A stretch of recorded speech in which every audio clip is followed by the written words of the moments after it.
Hello everyone, myself Saloni Mittal and hope you are like my old videos and clear with my all topics. जो अब तक हमने पढ़ा है वो आपको सबको क्लियर हो। अगर नहीं है क्लियर तो प्लीज़ आप मुझे कमेंट सेक्शन में कमेंट करो ताकि मुझे पता लगे कि कहाँ कहाँ क्या क्या प्रॉब्लम आ रही है आपको। ठीक है, आज जो हमारा टॉपिक है वो है मैनेजमेंट से रिलेटेड। दैट मैनेजमेंट को क्या बोला गया है, साइंस, आर्ट और प्रोफेशन। कि हमने प्रूव करना है कि जो मैनेजमेंट है वो क्या है, आर्ट, साइंस और प्रोफेशन। ये क्वेश्चन मार्क है, इस क्वेश्चन पे क्वेश्चन मार्क है कि मैनेजमेंट क्या है, आर्ट है, साइंस है या प्रोफेशन है। इस पॉइंट पे क्वेश्चन मार्क आ गया। ठीक है, हम प्रूव करेंगे कि मैनेजमेंट क्या है इन सब में से। तो आप इसका एक डायग्राम के थ्रू आप बता सकते हो। मैंने आपको पहले कहा था कि हर एक क्वेश्चन की आपकी प्रेजेंटेशन देखी जाएगी कि आपकी प्रेजेंटेशन किसके अकॉर्डिंग है। तो जैसे आपकी प्रेजेंटेशन होगी आप उतने मार्क्स गेन कर पाओगे। तो सबसे पहले आप बता सकते हो एक आर्ट, साइंस और प्रोफेशन। ठीक है, जब आप प्रूव करोगे। और इस मतलब ये डायग्राम बनाने के बाद हम एक एक पॉइंट लेके चलेंगे। इस वीडियो में सिर्फ हम ये देखेंगे management as an art. First part है इस वीडियो का ये, मैनेजमेंट एज एन आर्ट। इसमें हम सिर्फ यही प्रूव करेंगे कि मैनेजमेंट आर्ट है या नहीं, whether management be a art और नॉट। ठीक है, तो हम किसी चीज़ को प्रूव कर रहे हैं कि वो पर्टिकुलर है, तो हमें पता होना चाहिए कि आर्ट क्या है, व्हाट इज आर्ट। यहाँ पे आर्ट है क्या, आर्ट क्या होती है। ठीक है, हम आर्ट की डेफिनेशन देंगे पहले कि आर्ट क्या होती है। So art can be defined as systematic body of knowledge. Art को हम क्या बोल सकते हैं, art can be defined as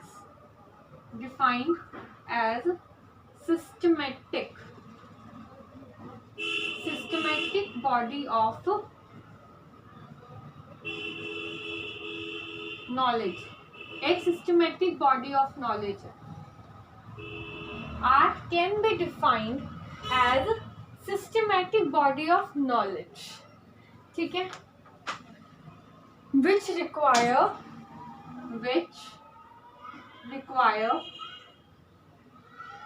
skill, creativity.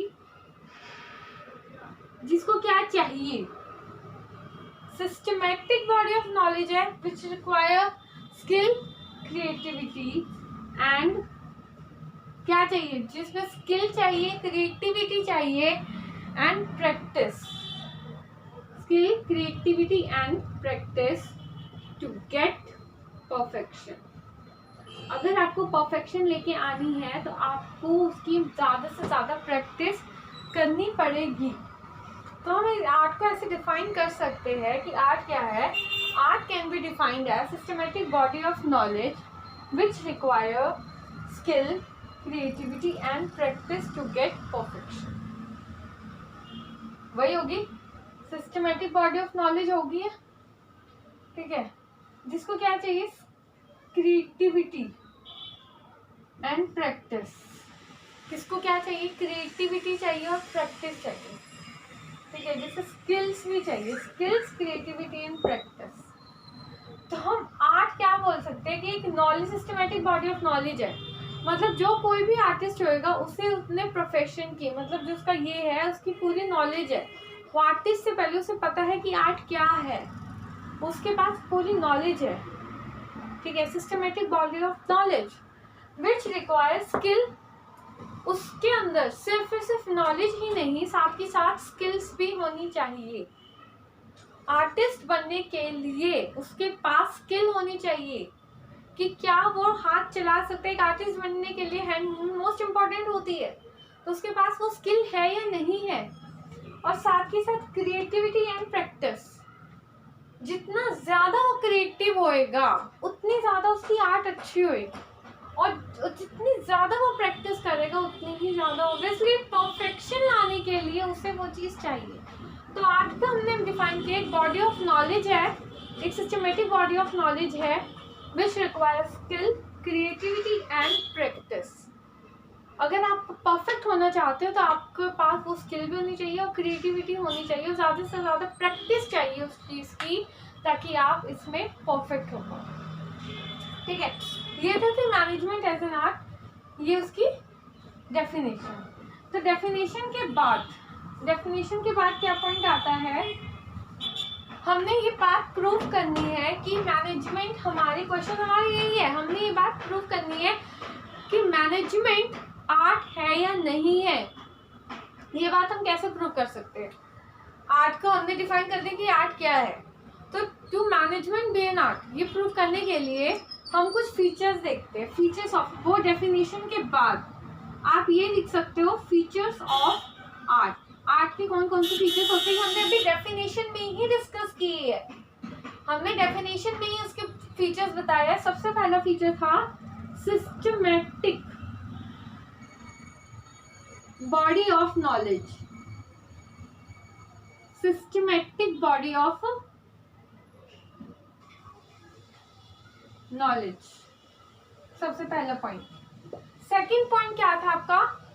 Skills हमने बात की थी कि art can be defined as systematic body of knowledge and has skills, मतलब पर्सनलाइज्ड स्किल,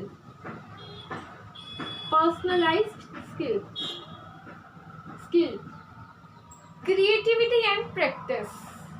क्या चाहिए? क्रिएटिविटी होनी चाहिए और practice to get more perfection. मतलब जो हमने अभी डेफिनेशन की है उसमें हमारे फीचर्स आ गए। फर्स्ट फीचर्स क्या था? Systematic body of knowledge. Second features personalised application. Third feature creativity and practice. तो हम इन पॉइंट से प्रूव करेंगे कि हमारी जो मैनेजमेंट है वो आर्ट है या नहीं है। ठीक है, फर्स्ट पॉइंट था systematic body of knowledge. Systematic body of knowledge में हम क्या देख सकते हैं कि जो एक आर्टिस्ट होता है उसके पास फुल नॉलेज होनी चाहिए। मतलब सिस्टमैटिक बॉडी ऑफ नॉलेज, यहाँ पे बात हम कर रहे हैं थ्योरी की, थ्योरेटिकल नॉलेज, कि उसके पास थ्योरेटिकल नॉलेज होनी चाहिए।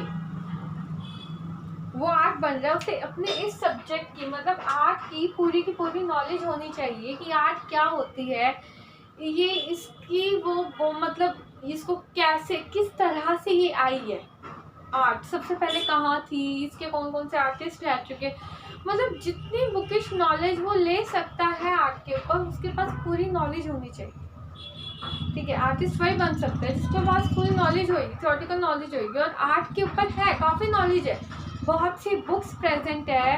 ये पॉइंट्स आप लिख सकते हो कि आर्ट के ऊपर आपको थ्योरेटिकल नॉलेज होनी चाहिए और बहुत सी स्टडी मटेरियल अवेलेबल है। साथ ही साथ इसके ऊपर पूरा का पूरा स्टडी मटेरियल भी अवेलेबल है आपके पास कि आर्ट क्या है, इसके ऊपर पूरा, उसके बहुत से इंस्टीट्यूशंस है। पहले आर्ट के इतने नहीं था, बट अब आर्ट को इतना प्रमोट कर दिया गया है, तो इसके अपने कॉलेजेस है, इंस्टीट्यूशंस है, स्कूल्स है, जहाँ पे आपको पूरे आर्टिस्ट आर्ट की पूरी नॉलेज प्रोवाइड की जाती है, सारी चीज़ आपको प्रोवाइड की जाती है। तो सिस्टमैटिक बॉडी ऑफ नॉलेज में यही था कि जो आर्ट सब्जेक्ट है उसके पास पूरी की पूरी थ्योरेटिकल नॉलेज है, इसकी पूरी की पूरी नॉलेज, पूरे स्टडी मटेरियल्स भी अवेलेबल है अब आर्ट के ऊपर, और आर्ट के ऊपर अपने बहुत से कॉलेजेस है, इंस्टीट्यूट है जो आर्ट के ऊपर पूरी की पूरी नॉलेज आपको प्रोवाइड करवाते हैं। तो इस तरह से हम बोल सकते हैं कि art is a systematic body of knowledge. Art के ऊपर पूरा का पूरा नॉलेज की बुक है। तो क्या ये चीज़ जो आर्ट के ऊपर हमने पढ़ी है सिस्टमैटिक बॉडी ऑफ, क्या ये चीज़ मैनेजमेंट में है? क्या मैनेजमेंट को हम सिस्टमैटिक बॉडी ऑफ नॉलेज बोल सकते हैं? यस, हम मैनेजमेंट को सिस्टमैटिक बॉडी बोल सकते हैं नॉलेज की, क्योंकि अब मैनेजमेंट के ऊपर भी बहुत सी नॉलेज अवेलेबल है, मैनेजमेंट की बुक्स है, मैनेजमेंट के ऊपर पूरा का पूरा स्टडी मटेरियल अवेलेबल है। हम ये प्रूव कर सकते हैं कि मैनेजमेंट जो है वो आर्ट है। किस तरह से? फर्स्ट पॉइंट हमारा क्या था? सिस्टमैटिक बॉडी ऑफ नॉलेज, मतलब जो एक मैनेजर होता है उसे मैनेजर बनने से पहले उसको वो नॉलेज होनी बहुत ज़्यादा ज़रूरी है। जिस तरह एक आर्टिस्ट को आर्टिस्ट बनने से पहले थियोरेटिकल नॉलेज होती है, स्टडी मटेरियल अवेलेबल होता है, वो स्टडी मटेरियल रीड करता है, उसी तरह मैनेजर को भी पूरी की पूरी नॉलेज होनी चाहिए कि मैनेजमेंट क्या है। मैनेजमेंट के ऊपर जैसे आर्ट में बहुत से स्कूल्स कॉलेजेस अवेलेबल है, इंस्टीट्यूशंस अवेलेबल है, उसी तरह से मैनेजमेंट के भी बहुत से स्कूल्स है, इंस्टीट्यूशन है, जिसमें मैनेजमेंट की पूरी नॉलेज प्रोवाइड की जाती है कि मैनेजमेंट क्या है, या मैनेजर बनने के लिए कौन कौन सी आपके पास क्या क्या क्वालिफिकेशन होनी चाहिए, किस तरह से आप सब मैनेजर का काम करवा सकते हैं। ठीक है, तो इस पॉइंट से हम प्रूव कर सकते हैं that management is an art. From this point it is prove that management is an art. सिर्फ अब तक हमने एक पॉइंट किया है, आपको हर एक पॉइंट में ये बताना पड़ेगा कि मैनेजमेंट आर्ट है या नहीं है। इस पॉइंट से प्रूव होता है that management is an art. हमने इसमें पढ़ा सिस्टमैटिक बॉडी ऑफ नॉलेज में कि art can be defined as systematic body of knowledge. Art को हम बोल सकते हैं systematic body of knowledge as various study material is available on the art. Theoretical knowledge is very important for an artist to become an artist. एक artist बनने के लिए theoretical knowledge उससे ज़रूरी है, और आर्ट के ऊपर बहुत से कॉलेज है, इंस्टीट्यूशन है जो इसकी पूरी की पूरी इंफॉर्मेशन प्रोवाइड करवाते हैं। और साथ ही साथ मैनेजमेंट का भी, management is also a systematic body of knowledge। हमारी मैनेजमेंट भी systematic body of knowledge है, as various study material is also available on management. Various books are also available on management, and there are various institutions and colleges who provide various information relating to managers. They provide the knowledge how to become the managers, कि manager कैसे बनते हैं, what are the qualities necessary for becoming a manager। अगर एक manager बनने के लिए आपको कौन कौन सी क्वालिटीज़ चाहिए, तो इस चीज़ के लिए आपके पास पूरी थियोरेटिकल नॉलेज प्रेजेंट है मैनेजमेंट के ऊपर की। तो इस पॉइंट से प्रूव होता है कि जो हमारी मैनेजमेंट है वो एक आर्ट है। सेकंड पॉइंट आता है पर्सनलाइज्ड स्किल। पर्सनलाइज्ड स्किल, सबसे पहले हम आर्ट की बात करते हैं। आर्ट से ही बात स्टार्ट होती है कि हमने फर्स्ट पढ़ा कि एक थियोरेटिकल नॉलेज चाहिए जो अवेलेबल है, आर्ट पे भी है, मैनेजमेंट पे भी है। तो सिर्फ थियोरेटिकल नॉलेज इम्पॉर्टेंट नहीं होती। अगर आपके पास थ्योरी की पूरी नॉलेज है, मतलब आर्ट है क्या, पूरी नॉलेज है, बट आपके पास वो स्किल नहीं है जिससे आप ड्रॉ कर सकते हो, अगर आपके पास वो स्किल नहीं है तो आप आर्टिस्ट नहीं बन सकते। थियोरेटिकल नॉलेज के साथ साथ आपके पास प्रैक्टिकल नॉलेज, मतलब आपके पास वो स्किल होनी चाहिए, वो स्किल प्रेजेंट होनी चाहिए जो एक आर्टिस्ट बनने के लिए इम्पोर्टेंट है। ठीक है, एक आर्टिस्ट बनने के लिए जो स्किल रिक्वायर्ड होती है वो हर एक आर्टिस्ट के अंदर होनी चाहिए। अगर आपके पास वो स्किल नहीं है, वो स्किल नहीं है आपके अंदर, तो आप आर्टिस्ट नहीं बन सकते। तो एक पर्सनल स्किल, यहाँ पे हम पर्सनल स्किल से बात कर रहे हैं। फॉर एग्जांपल एक म्यूजिशियन है, ठीक है, तो म्यूजिशियन में बहुत से रागाज होते हैं, जैसे सा रे गा मा। तो हर एक म्यूजिशियन वो लर्न तो कर लेता है, तो क्या वो उसे अप्लाई कर सकता है प्रैक्टिकल, उसमें क्या वो अप्लाई कर सकता है? अगर वो नहीं कर सकता, वो उसे नहीं बोल पा रहा, तो उसकी थियोरेटिकल नॉलेज भी कुछ भी नहीं है उसके आगे, जब तक वो उस चीज़ को अप्लाई नहीं करेगा। ऐसे ही एक आर्टिस्ट है, उसके पास पूरी थियोरेटिकल नॉलेज है बट वो उसे अप्लाई नहीं कर रहा है, तो उस चीज़ के लिए वो एक आर्टिस्ट नहीं हो सकता। तो उसके पास वो एप्लीकेशन होनी चाहिए कि वो उस चीज़ को अप्लाई करे, वो अप्लाई करे, सबसे पहले अप्लाई करे। प्रैक्टिकल नॉलेज मतलब प्रैक्टिकल स्किल्स जो एक चाहिए, जो एक प्रैक्टिकल स्किल्स चाहिए वो होनी चाहिए। वो स्किल होएगी तो वो अप्लाई करेगा, जब तक वो अप्लाई नहीं करेगा वो चीज़ उसके अंदर नहीं आ सकती। फॉर एग्जांपल हमने इधर लिया रागास का, जो डिफरेंट रागास होता है हर कोई लर्न कर लेता है, बट जब तक वो अप्लाई नहीं करेगा तब तक काम नहीं होएगा। ऐसे ही आर्टिस्ट में भी बहुत सी नॉलेज होती है, बट उसकी एप्लीकेशन होनी जरूरी है। और साथ ही साथ इसमें जो सेकंड पॉइंट आता है पर्सनलाइज स्किल में, कि अप्लाई तो हर कोई कर लेगा, मतलब अप्लाई करता है, जो कोई अप्लाई करता है तो सबके जो एप्लीकेशन होती है, मतलब जिस तरह से वो अप्लाई करता है सबका वो तरीका अलग अलग होता है। पर्सनलाइज्ड, इसमें जो पॉइंट आता है पर्सनलाइज्ड का मतलब जो सबका अलग तरीका होता है कि कैसे वो उस नॉलेज को, कैसे वो स्किल को प्रेजेंट कर रहा है, अप्लाई कर रहा है। जैसे सबके बोलने का तरीका अलग होता है, कोई किस तरह से प्रेजेंट कुछ कर रहा है, सेम चीज़ को, मतलब सेम चीज़ को कोई किस तरह से प्रेजेंट कर रहा है, कोई किस तरह से। कोई जो म्यूजिशियन होता है कोई सैड सॉन्ग्स प्रेफर करता है, तो कोई रैपर होता है। मतलब म्यूजिक की नॉलेज सबके पास है, स्किल्स है, बट अपनी स्किल कोई किस तरह से लगा रहा है, कोई किस तरह से लगा रहा है। मतलब एक म्यूजिशियन है, कोई रैपर बनता है, कोई सैड सॉन्ग्स का वो करता है, या कोई बॉलीवुड हीरो बनता है। इसी तरह से कोई आर्टिस्ट होता है, कोई नेचर लवर होता है, ठीक है, कोई नेचर लवर होता है, कोई हील लवर होता है, या फिर कोई पोर्ट्रेट लवर। मतलब हर एक जो एप्लीकेशन होती है सबकी पर्सनल होती है, सब अपनी पर्सनालिटी के अकॉर्डिंग, मतलब अपनी स्किल्स के अकॉर्डिंग हर एक चीज़ को अप्लाई करते हैं, अपनी स्किल्स को अप्लाई करते हैं, ठीक है। तो एक आर्ट में हमने क्या पढ़ा, सबकी पर्सनल एप्लीकेशन होती है, पर्सनलाइज स्किल होती है कि कैसे वो उस चीज़ को प्रेजेंट कर रहा है। उसी तरह से मैनेजमेंट में भी हमने पढ़ा कि बहुत से नॉलेज होती है, बहुत से प्रिंसिपल्स होते हैं मैनेजमेंट के। थियोरेटिकल नॉलेज में मैनेजमेंट की जो बुक्स है बहुत से प्रिंसिपल है मैनेजमेंट के, जैसे rule of thumb, science but not rule of thumb, ठीक है, प्रिंसिपल ऑफ कॉपरेशन, बहुत से प्रिंसिपल है। तो जो मैनेजर्स होते हैं उनके पास वो नॉलेज है, सबको पता है कि मैनेजर के कौन कौन से प्रिंसिपल्स है, मैनेजमेंट के क्या क्या प्रिंसिपल है। बट जो हर एक मैनेजर होता है वो उस प्रिंसिपल को अपने स्किल्स के अकॉर्डिंग, अपनी नॉलेज के अकॉर्डिंग उस चीज़ को प्रेजेंट करता है। उसी सेम प्रिंसिपल को कोई किस तरह प्रेजेंट करेगा, कोई किस तरह, मतलब उस चीज़ में भी जैसे आर्ट में हमने कहा था सबकी एप्लीकेशन अपनी पर्सनल होती है, उसी तरह मैनेजमेंट में भी जो एक मैनेजर होता है अपने स्किल के अकॉर्डिंग, पर्सनल स्किल्स के अकॉर्डिंग उसी सेम प्रिंसिपल को अलग अलग तरीक़ों से प्रेजेंट करता है, ठीक है।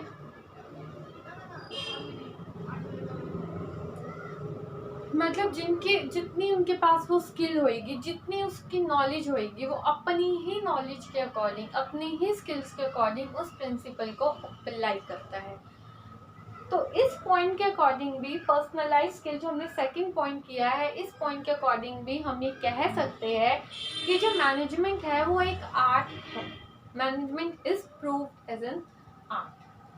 हमने फर्स्ट पॉइंट के अकॉर्डिंग में भी यही पढ़ा कि हमने प्रूव कर दिया कि जो मैनेजमेंट है वो एक आर्ट है। सेकंड पॉइंट में भी हमने यही कहा कि जो मैनेजमेंट है वो एक आर्ट है, क्योंकि सब मैनेजर्स की अपनी पर्सनल स्किल्स होती ही होती।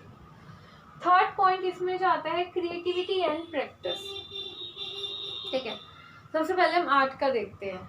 आर्ट की अपनी क्रिएटिविटी होती है। कोई आर्टिस्ट, उसके पास स्किल्स भी है, ठीक है, उसके पास थियोरेटिकल नॉलेज तो है ही, वो पर्सनल स्किल्स भी कर रहा है, बट वो जितना ज़्यादा क्रिएटिव होएगा, एक आर्ट में क्रिएशन चाहिए होती है, क्रिएटिविटी चाहिए होती है। अगर एक आर्टिस्ट क्रिएटिविटी नहीं, मतलब वो सेम आइडियाज़ को, सेम चीज़ को बार बार प्रेजेंट करेगा, तो हर कोई भी उसकी पेंटिंग को लाइक नहीं करेगा, कोई भी नहीं करेगा। अगर वो अपनी पेंटिंग में चेंजेस लेके आएगा, कुछ नया करेगा, कुछ क्रिएटिव करेगा, तो जो इंडिविजुअल्स और पर्सन्स है उस चीज़ को वो लाइक करेंगे, वो फॉलो करेंगे। बट अगर वो चेंज नहीं करेगा तो कोई भी फॉलो नहीं करता। एक आर्टिस्ट के अंदर वो क्रिएटिविटी होनी चाहिए, उसकी ड्राइंग में, उसके इमेजिनेशन में वो क्रिएटिविटी होनी चाहिए जो वो प्रेजेंट कर रहा है। साथ ही साथ प्रैक्टिस। एक आर्टिस्ट अगर प्रैक्टिस नहीं करेगा, उसको पता है उसे आर्ट आती है, बट बिना प्रैक्टिस के वो कुछ टाइम में वो चीज़ भूल जाएगा। जब तक वो उसे अप्लाई नहीं करेगा, बार बार एक बार अप्लाई करने से कुछ नहीं होएगा, बार बार वो सेम चीज़ अप्लाई नहीं करेगा, प्रैक्टिस नहीं करेगा अपनी चीज़ की, वो पर्टिकुलर बंदा वो चीज़ भूल जाएगा। तो एक आर्टिस्ट होने के लिए, एक आर्ट होने के लिए क्रिएटिविटी भी होनी चाहिए और प्रैक्टिस तो साथ के साथ उसे करनी ही चाहिए साथ के साथ। ऐसे ही सेम वे अगर हम मैनेजमेंट के लेके चलते हैं, हमने यहाँ पे पढ़ा कि इसे प्रैक्टिस भी चाहिए और क्रिएटिविटी होनी चाहिए। तो क्या ये चीज़ मैनेजमेंट में है? जो एक मैनेजर है वो किस हिसाब से वो प्रिंसिपल को कैसे वो करता है, जो प्रिंसिपल है कितनी ऑर्गेनाइजेशन में वो चेंजेस लेके आता है। क्रिएटिव एक मैनेजर भी क्रिएटिव होना चाहिए, वो सेम प्रिंसिपल को वो डिफरेंट तरीके से अप्लाई कर सकता है। अगर एक मैनेजर क्रिएटिव नहीं होएगा तो वो उसकी मैनेजमेंट वो प्रॉपर तरीके से मैनेजमेंट नहीं कर पाएगा। और मैनेजमेंट एक कॉन्टिन्यू एक्टिविटी होती है, वो एक बार करने से ख़त्म नहीं होती, तो उसकी बार बार उससे प्रैक्टिस करनी पड़ेगी। जो एक मैनेजर होता है उसे बार बार वो प्रिंसिपल रिवाइज करने पड़ेंगे जो मैनेजमेंट के प्रिंसिपल है। अगर वो प्रिंसिपल रिवाइज नहीं करेगा तो वो अपनी मैनेजमेंट प्रॉपर तरीके से नहीं कर पाएगा। तो एक मैनेजर होने के लिए भी क्रिएटिविटी की उतनी ही ज़्यादा ज़रूरत है और प्रैक्टिस की भी उतनी ही ज़्यादा इम्पॉर्टेंट है। ठीक है, जैसे एक आर्टिस्ट को रेगुलर प्रैक्टिस चाहिए परफेक्ट होने के लिए, एक परफेक्ट होने के लिए उसी तरीके से एक्सपीरियंस मैनेजर्स को भी रेगुलर प्रैक्टिस चाहिए एक एक्सपीरियंस्ड मैनेजर बनने के लिए। अगर एक मैनेजर एक्सपीरियंस्ड मैनेजर बनना चाहता है तो उसे भी कंटिन्यू प्रैक्टिस की ज़रूरत है, क्रिएटिविटी की ज़रूरत है, जो वो कर सकता है, जो एक मैनेजर में होनी चाहिए। तो इस पॉइंट से भी हम प्रूव कर लेते हैं, इस पॉइंट से भी प्रूव हो गया था, इस पॉइंट से भी प्रूव हो चुका है कि मैनेजमेंट में भी उतनी ही क्रिएटिविटी और प्रैक्टिस की ज़रूरत है जितनी कि आर्ट में। तो लास्ट में आप कंक्लूजन दे सकते हो, कि मैनेजमेंट कंक्लूजन दे सकते हो जब आपने कंपेयर किया। कंक्लूजन में आपको लिखवा देती हूँ कि आपको किस तरह से देना है, आपको किस तरह से कंक्लूजन देना है, ये चीज़ मैं आपको लिखवा देती हूँ। लास्ट में आपको कंक्लूजन देना है, ठीक है। कंक्लूजन में आप क्या करोगे? On comparing the features of art with management,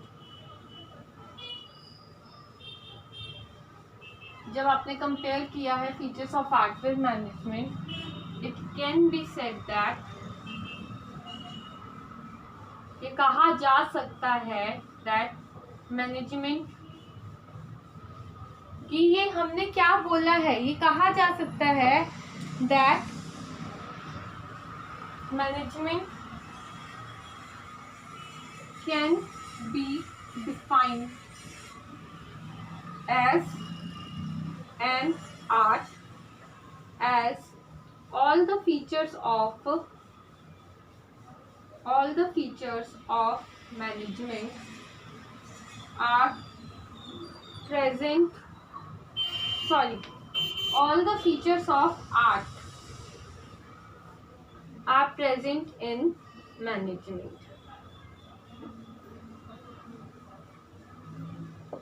ठीक है। On comparing the features of art, जब आपने आर्ट को फीचर्स कंपेयर किए मैनेजमेंट के साथ, it can be said that management can be defined as an art, management आप define कर सकते हैं as an art as all the features of art are present in management, कि management में art के आपके सारे फीचर्स प्रेजेंट हैं। तो आपने इस पॉइंट को इस पूरे हमने इस वीडियो में सिर्फ यही पार्ट करेगी कि मैनेजमेंट एज एन आर्ट। आपका साइंस और प्रोफेशन का पार्ट मैं आपको नेक्स्ट वीडियो में दूंगी। तो आपको इसी तरह से प्रेजेंट करना है। सबसे पहले हमने क्या कहा, सबसे पहले हमने वो पाई चार्ट बनाया था कि मैनेजमेंट साइंस आर्ट और प्रोफेशन है, ठीक है। उसके बाद हमने क्वेश्चन दे दिया कि मैनेजमेंट एज एन आर्ट, ठीक है। उसके बाद ये क्वेश्चन देने के बाद हमने आर्ट को डिफाइन कर दिया, आर्ट को डिफाइन कि आर्ट क्या है, और हमने क्या कहा था, art can be defined as systematic body of knowledge which requires skill, creativity and practice for getting perfection. ठीक है, ये हमने आर्ट की डेफिनेशन प्रोवाइड की थी। उसके बाद हमने फीचर्स लिखे थे आर्ट के तीनों, जिसमें हमने systematic body of knowledge, personalised application और क्रिएटिविटी एंड प्रैक्टिस। उसके बाद हमने हर एक फीचर को एक्सप्लेन किया था और ये प्रूव किया था कि मैनेजमेंट एक आर्ट है। सबसे पहले हमने आर्ट के फीचर्स को एक्सप्लेन किया, उसके बाद हम अलग से उसी पॉइंट में अलग से दे सकते हैं कि मैनेजमेंट भी, हमने मैनेजमेंट के साथ हमने कंपेयर किया, आप अलग से दे सकते हो। ठीक है, दोनों चीज़ हमने फीचर्स में, हर एक फीचर में दोनों के पॉइंट बता दिए हमने, जो पॉइंट लिखे थे। ठीक है, हर एक को कंपेयर करने के बाद लास्ट में आपने अपना एक कंक्लूजन दे दिया कि on comparing the features of art with management, it can be defined as, management can be defined as an art as all the features of art are present in management। इस तरह से आप अपने question को present कर सकते हो ताकि आपका क्वेश्चन उतना ही क्रिएटिव लगे। इसमें भी क्रिएटिविटी की ज़रूरत है कि आपका जितना क्वेश्चन अच्छा लगेगा देखने में, उतने ही ज़्यादा आपकी प्रेजेंटेशन अच्छी होगी और उतने ही ज़्यादा आप एग्ज़ाम में मार्क्स गेन कर पाओगे। इसका जो नेक्स्ट पॉइंट है साइंस ऑफ प्रोफेशन का, वो मैं आपको नेक्स्ट वीडियो में प्रोवाइड करूँगी। आज के लिए इतना ही। अगर आपको मेरे किसी भी पॉइंट में या किसी भी डेफिनेशन, कुछ भी, कोई भी प्रॉब्लम आ रही है तो प्लीज़ कमेंट करें मेरे कमेंट सेशन में, ताकि मैं आपकी सारी प्रॉब्लम सॉल्व कर पाऊँ। Thank you so much.